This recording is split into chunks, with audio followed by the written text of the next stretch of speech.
derecho civil es una rama del derecho privado constituida por un conjunto de normas que se refieren a las relaciones jurídicas entre particulares.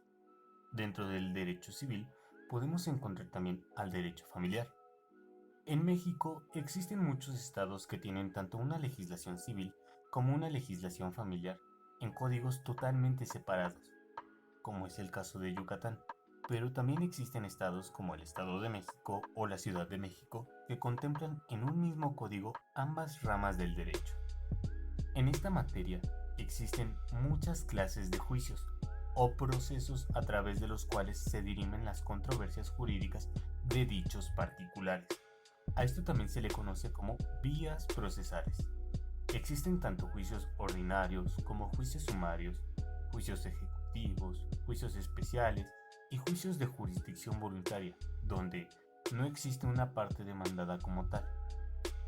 En cuanto a los juicios ordinarios, por regla general, todos los juicios que no tengan una tramitación especial dentro de la legislación se tramitarán por esta vía. Por ello, adopta el nombre de vía ordinaria. Esta vía se caracteriza por tener los plazos más largos que pueden establecerse, ello en virtud de que una gran cantidad de juicios se tramitan por esta misma vía. Existen varios juicios ordinarios de codificación civil o familiar en algunos estados, siendo que de igual manera en diversos estados ya se encuentran vigentes no solo los juicios ordinarios que se tramitan principalmente mediante escritos, sino además también está el juicio oral, que tiene como principal característica el que se acortan los tiempos de trámite y esto mediante el desahogo de diversas audiencias ante el juez de la materia puede tener una pronta y eficaz, hablando relativamente, durabilidad.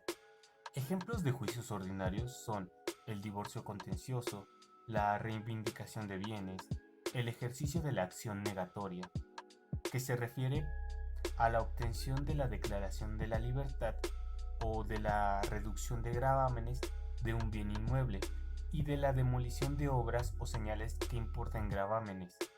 La acción confesoria, que es sobre el titular del derecho real del inmueble y al poseedor del predio dominante que esté interesado en la existencia de la servidumbre. La acción hipotecaria, para construir, ampliar, registrarse y vivir y cancelar una hipoteca. La usucapión o prescripción positiva, que es la adquisición de la propiedad de un bien por el transcurso del tiempo.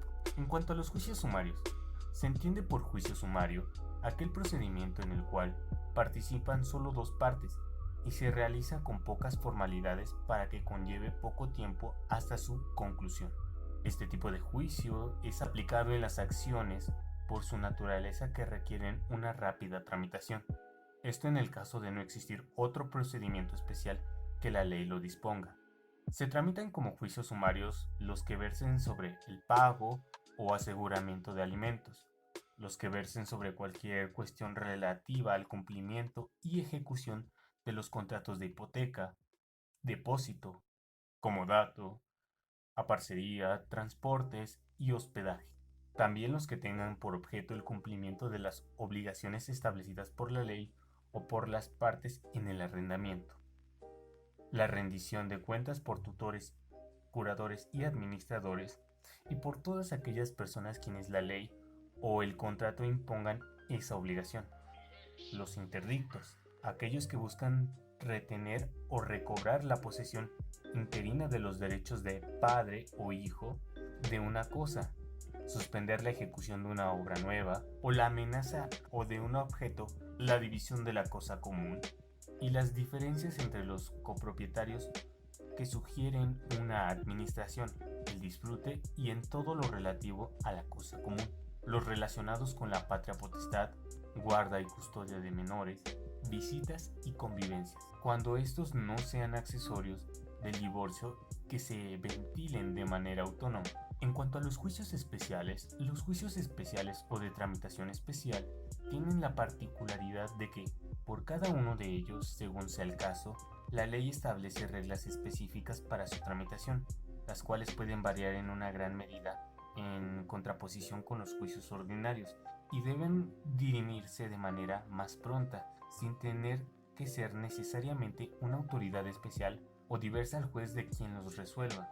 Dentro de estos juicios existen los juicios que resuelven las controversias sobre contratos celebrados ante árbitros o mediadores, los que versen sobre modificaciones sobre las actas del estado civil, el divorcio por mutuo consentimiento, el divorcio encausado, en algunos estados solamente, el concurso de empresas y o sociedades en cuanto a la declaratoria de la insolvencia y el pago de acreedores, los juicios sucesorios, testamentarios e intestamentarios, la extinción de dominio de bienes, en cuanto a los bienes de procedencia ilícita, juicios ejecutivos.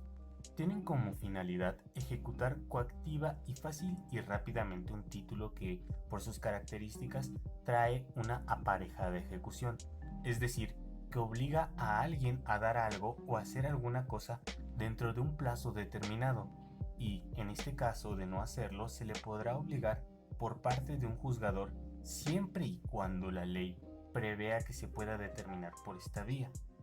La característica más importante de estos juicios es que en el momento de su admisión se dicta un auto que sirve de mandamiento para requerir el inmediato pago de lo demandado o para embargar bienes del deudor para garantizar el adeudo. Esto de forma previa a que se acredite plenamente la existencia de la deuda. Dentro de esta clase de juicios se pueden intentar la ejecución o el cobro de 1. El primer testimonio de una escritura pública expedida por el notario ante quien se otorgó o por el que sustituya conforme a la ley respectiva. 2. Los segundos y ulteriores testimonios expedidos conforme a la ley del notariado. 3. Los documentos e instrumentos públicos exhibidos y autorizados por servidores públicos y notarios públicos en ejercicio de sus funciones y con motivo de estos. 4. Cualquier documento privado después de reconocido por quien lo hizo o lo mandó a extender, bastando que se reconozca la firma aun cuando se niegue la deuda. 5. La confesión de la deuda hecha ante el juez competente por el deudor o por su representante con facultades para ello. 6. Los convenios celebrados en el curso de un juicio ante el juez, ya sea de las partes entre sí o de terceros que hubieran obligado como fiadores, depositarios o en cualquier otra forma. 7. Las pólizas originales de contratos celebrados con intervenciones de corredor público. 8. El juicio uniforme de contadores, si las partes ante el juez o por escritura pública o por escrito privado reconocido judicialmente se hubieran sujetado a él expresamente a lo que se hubiera aprobado. 9. El contrato de prestación de servicios profesionales ratificado ante un notario público. Estos pueden variar dependiendo del estado en que se encuentren. Ahora, en cuanto a los juicios por jurisdicción voluntaria, los procedimientos que se tramitan por jurisdicción voluntaria no son en sí juicios, ya que no existe una litis, o sea, un enfrentamiento, disputa o pelea entre dos partes.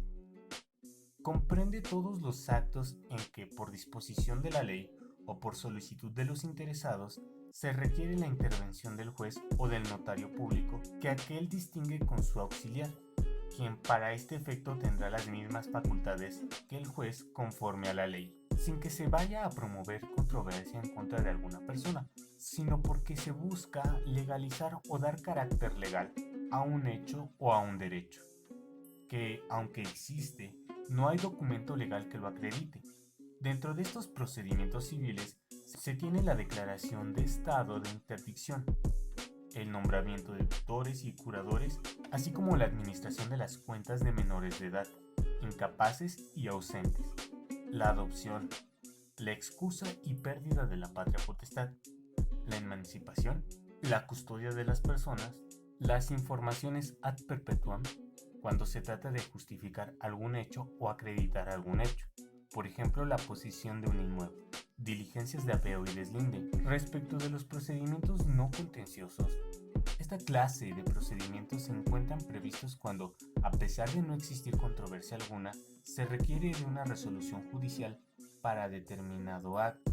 Esta vía procesal no es un juicio en sentido estricto, porque no existe una controversia ni una contraparte en el procedimiento, y por el otro lado no puede considerarse juicio, como el cambio de un régimen patrimonial dentro del matrimonio.